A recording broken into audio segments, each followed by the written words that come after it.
Bonjour ou bonsoir à vous, c'est Slavier. On se retrouve en ce jour pour parler du chapitre 6 du Prince de Machiavel. Chapitre 6 qui a pour nom des principautés nouvelles acquises par les armes et par l'habileté de l'acquéreur.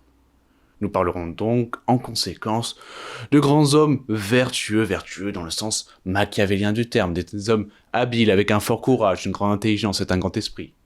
Parce que nous, humains, nous marchons la plupart du temps dans des sentiers déjà battus. Nous marchons par imitation. Alors autant imiter ces grands personnages de l'histoire pour ne serait-ce qu'avoir une once de leur parfum, une once de leur succès, une once de leur vertu. Alors tel un archer prudent qui, au loin, voudrait atteindre sa cible, viserait plus haut pour atteindre celle-ci. Nous ferons de même. Nous essaierons d'atteindre ceci ou d'essayer de comprendre pourquoi ceux-ci sont toujours pris en exemple dans les entreprises faites. À tout de suite. Alors moins un homme ou un prince ne devra à la fortune, plus il sera aisé pour lui de se maintenir au pouvoir. Quand j'entends fortune, j'entends prérequis, aide d'autrui, argent, opportunité, héritage. Disons des choses que l'on a sans notre volonté, que l'on a indépendamment de nous-mêmes. C'est-à-dire des choses qui ne dépendent pas de nous. Alors, qu'étant vertueux, l'on dépend quasiment que de nous, que de notre courage, de notre force, de notre habileté, de notre intelligence, de notre esprit. Donc nous traversons les obstacles sans vraiment avoir de l'aide. Nous sommes seuls avec nous-mêmes, avec nos capacités, et nous passons par la souffrance, par bien tant d'obstacles qui feront de nous un grand homme. D'autant plus qu'étant un homme vertueux qui n'a pas de prérequis, il n'a pas de principauté. Donc pour se maintenir, il va résider dans son acquisition. Ce qui nous l'avons vu, pour les raisons énumérées dans les précédents chapitres, notamment 3 et 5 que vous pouvez revisionner, est plus facile pour gouverner. Mais il ne faut pas se méprendre. Sans la fortune, les hommes vertueux ne font rien. Sans les opportunités que donne la vie, les hommes vertueux ne peuvent pas exploiter leur talent. Cyrus, par exemple, dans la Perse antique, arrivé en 559 avant Jésus-Christ à la tête de l'Empire perse et qui mit en place la dynastie achéménide au pouvoir aux dépens des Mèdes, eut dû trouver la population perse mécontente de la domination des Mèdes. Et autre opportunité qui se présentait, que les Mèdes soient dans le confort, soit dans la vanité, soit dans la mollesse, dû aux délices d'une longue paix, sans avoir eu à combattre, sans avoir eu à prouver, donc un peu faible. Et grâce à ces deux axes, Cyrus eût pu conquis le pouvoir. Mais sans son grand esprit, qui eût pu voir cette opportunité et eût pu l'exploiter, il n'en saurait rien. C'est-à-dire qu'il faut un mélange des deux.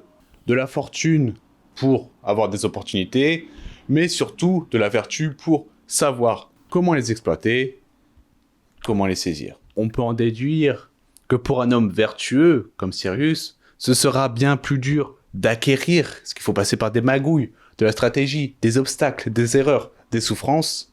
Mais une fois arrivé au pouvoir, vous êtes bien engaillardi, vous êtes bien renforcé, et il sera bien plus aisé de se maintenir au pouvoir. Mais une fois arrivé au pouvoir, ce n'est pas fini. Il va falloir s'imposer, imposer sa légitimité, imposer de nouvelles institutions. C'est pour cela qu'il va falloir toujours être aguerri, que les défis ne sont pas finis, il va falloir toujours prouver. Car il n'y a rien de plus dangereux que de poser de nouvelles institutions. De une, vous avez de grands détracteurs, c'est-à-dire ceux qui ont été lésés, ceux qui ont été blessés dans leurs intérêts, vont vouloir reprendre ce qu'ils ont perdu. Alors que ceux qui vont bénéficier de vos nouvelles institutions, de une, les hommes sont assez incrédules tant que l'expérience ne leur aura pas prouvé que vos institutions sont réellement bénéfiques pour eux, et de deux, ils auront peur de leurs anciens supérieurs hiérarchiques, des anciens bénéficiaires de la société. Alors, les grands innovateurs, pour conduire leur entreprise, sont soit forcés à prier, il nous prendra l'exemple de Jérôme Savonarola, qui instaurera une théocratie à Florence entre 1494 et 1498, ou être armé. C'est-à-dire que quand les hommes ne vont plus croire, parce que les hommes sont assez inconstants, ne vont plus croire en vous, en vos institutions, à votre gouvernement, il va falloir les forcer à croire. Il va falloir les persuader par les armes. Et c'est ce qui a manqué au moine Savonarola. Je vais vous spoiler, il a fini exécuté. Et, pour reprendre les termes, il n'avait que des pleureuses. Il n'était pas armé. Et quand le peuple n'eut plus cru en lui, il ne put convaincre ceux-ci par la force. C'est pour cela qu'il faudra jouer avec la force pour mener à bien ces expériences, ces innovations sur le long terme. Et c'est qu'à travers ces expériences que nous pouvons donc acquérir cette certaine indépendance armée, cette indépendance vis-à-vis d'autrui, cette autonomie, cette autosuffisance et d'être aguerri face aux obstacles, d'avoir su souffrir et de pouvoir souffrir.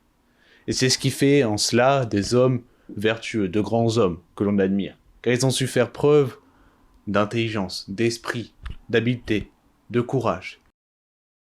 Et ils n'ont que su faire confiance à eux-mêmes et n'ont pas demandé, contrairement à la fortune, l'aide à autrui. Enfin, tout seul, il a su fédérer autour de sa cause et il a su se trouver des alliés, des partenaires.